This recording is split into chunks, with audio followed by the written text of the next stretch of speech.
দোষীদের দৃষ্টান্তমূলক শাস্তি চাই, শাস্তি চাই, শাস্তি চাই, শাস্তি চাই। ধর্ষণের বিরুদ্ধে লড়তে হবে একসাথে, ধর্ষণের বিরুদ্ধে লড়তে হবে একসাথে। You demand justice, we demand justice.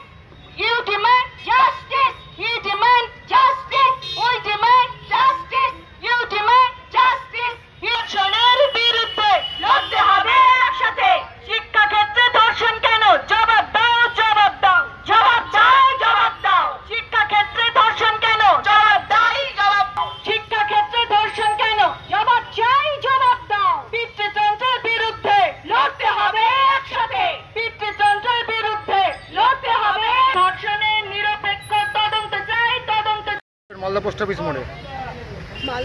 মোড়ে আমরা আজকে ল কলেজে যে নৃশংস ঘটনা ঘটেছে, যে গার্ডের রুমে একটি মেয়েকে, ফার্স্ট ইয়ারের একটি মেয়েকে ডেকে নিয়ে যে ঘটনা ঘটেছে আপনারা সবাই জানেন, তারই প্রতিবাদে আমরা এখানে আজকে এসেছি। মামলার রাজ্যপালের পক্ষ থেকে আমরা এখানে এসেছি। আমরা চাই যে যারা এই ঘটনার সাথে যুক্ত আছে, যারা এই ঘটনাটা ঘটিয়েছে, তাদের দৃষ্টান্তমূলক শাস্তি হোক এবং তাদের মাথায় কাদের হাত আছে সেই সমস্ত আমরা খবর পাচ্ছি।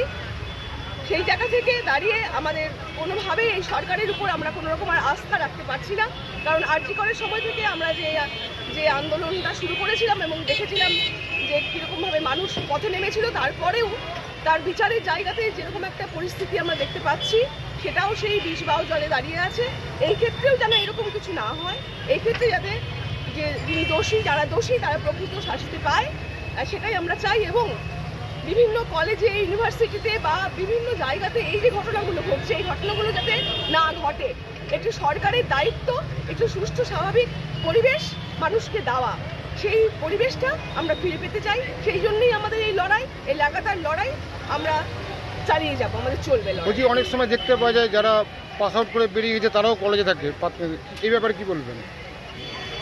পাস আউট করে যারা বেরিয়ে যায় কিছুদিন পর্যন্ত কলেজে তাদের কিছু কাজকর্ম অবশ্যই থাকে, তারা সেক্ষেত্রে আসতে পারে, তারা প্রাক্তনী, তাদের অ্যালামনি, তারা কলেজের প্রতি তাদের ভালোবাসা থাকে। কিন্তু যারা এই ধরনের কাজগুলো করে তারা তো কলেজে কোনোভাবেই অ্যালাউ হওয়ার কথা নয়।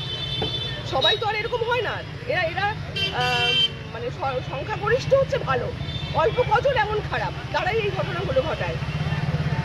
সুতরাং ছাত্র, তার যখন কলেজ, তার তো ভবিষ্যতে তাদের হাতে কেন নেতাদের হাত থাকবে? এই যে ছেলেটিকে ধরা হয়েছে তার কাগজে দেখছি, আমাদের কাছে কাগজ আছে, একটু বের করো ওই কাগজটি। তার আগে অনেকগুলো বার তার অ্যাসল্ট করেছে সে, বিভিন্ন মেয়েকে, আরো নানা ঘটনা ঘটেছে। তা সত্ত্বেও পুলিশ তাকে কিছুই করেনি। পেপারে তো এগুলো দেখতে পাচ্ছি, অনবরত আমরা সেগুলো দেখতে পাচ্ছি।